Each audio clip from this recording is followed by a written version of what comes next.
ako. Medyo kinakabahan ako dahil boarding na kami. And yung in-order ni Boss Babe na empanada is inaantay ko pa.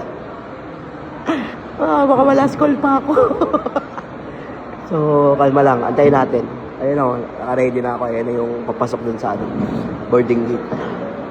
Pero, tiyaga pa lang ako nag-aantay dito.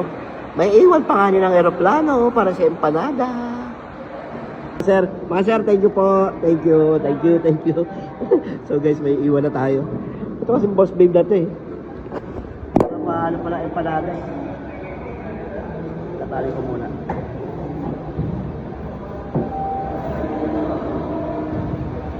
Walang mas.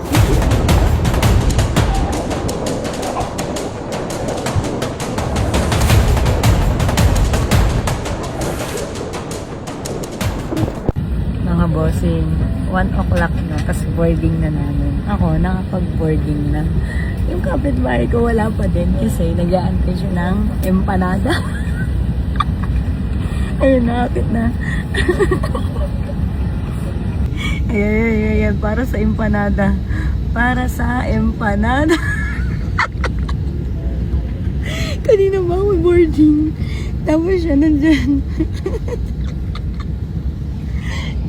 Nagpabili ako ng empanada sa kanya kasi gusto ko mag-uwi ng empanada. Kasi siya, yung pinaka-last sa aeroplano.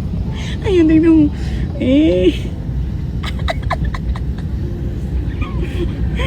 Gay back boy.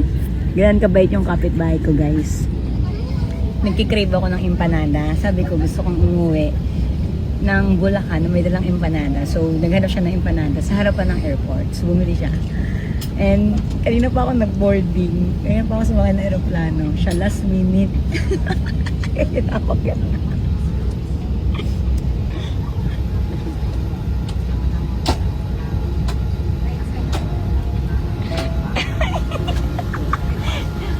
Gar, uy dito.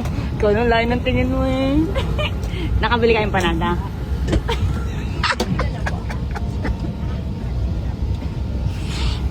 Para sa empanada, guys. Nagpaiwan yan siya. Ikaw na lang inaantay. Tingnan mo lang, sarado na.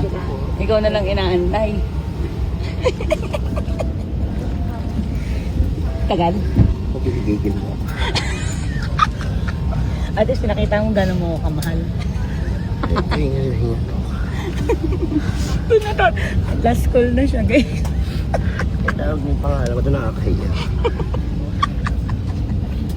Tuwan-tuwa. Putang ina. Para sa yung panada, last call. Humingi. O diba, nakita nyo kung gaano ko kamahal ng aking kapitbahay. Kaya bukas mga bossing, March 8 ng 4 PM, nandiyan kami sa SM Cabanatuan. Kita-kits tayo mga kapitbahay, kasama pa rin ang aking kapitbahay na si Pacboy. So yun lang, ako muna yung nag-voice over sa vlog niya kasi busy siya ngayon dahil nag-abay siya. So guys, check nyo yung comment section ha. Ako lang bahala sa'yo.